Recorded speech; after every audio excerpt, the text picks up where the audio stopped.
BJD ରେ ଯୋଗଦେଲେ କଂଗ୍ରେସର ପୂର୍ବତନ ବିଧାୟକ ଚିରଞ୍ଜୀବୀ ବିଶ୍ୱାଳ। ହଜାର ହଜାର ସମର୍ଥକଙ୍କ ଗହଣରେ ଆସି ବିଜେଡିରେ ଯୋଗ ଦେଇଛନ୍ତି ଚିରଞ୍ଜୀବୀ। ଦୁଇ ରାଜ୍ୟସଭା ସାଂସଦ ମାନସ ମଙ୍ଗରାଜ ଓ ସସ୍ମିତ ପାତ୍ରଙ୍କ ଉପସ୍ଥିତିରେ ବିଜେଡିରେ ସାମିଲ ହୋଇଛନ୍ତି ଚିରଞ୍ଜୀବୀ। ବିଜେଡିରେ ସାମିଲ ପରେ ଚିରଞ୍ଜୀବୀ କହିଛନ୍ତି, ମୁଖ୍ୟମନ୍ତ୍ରୀ ମୋତେ ବିଜେଡିରେ ସାମିଲ କରିଥିବାରୁ କୃତଜ୍ଞତା ଜଣାଉଛି। କିଛି ସ୍ୱାର୍ଥ ନେଇ ମୁଁ ଦଳକୁ ଆସିନାହିଁ, ତାଙ୍କ ବିକାଶମୂଳକ କାମରେ ଆକର୍ଷିତ ହୋଇଛି।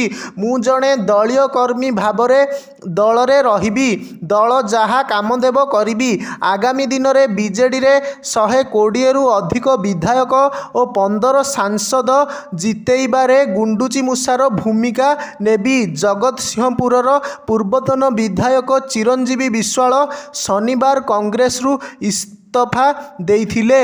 ଚିରଞ୍ଜୀବୀ ଏହା ପୂର୍ବରୁ ତିର୍ତ୍ତୋଲ ଓ ଜଗତସିଂହପୁରରୁ ବିଧାୟକ ରହିସାରିଛନ୍ତି। ଦାମୋଦର ରାଉତ ଓ ବିଷ୍ଣୁ ଦାସଙ୍କ ଦେହାନ୍ତ ପରେ ଜଗତସିଂହପୁରରେ ବରିଷ୍ଠ ନେତାଙ୍କ ଅନ୍ୱେଷଣରେ ଥିଲା ବିଜେଡି।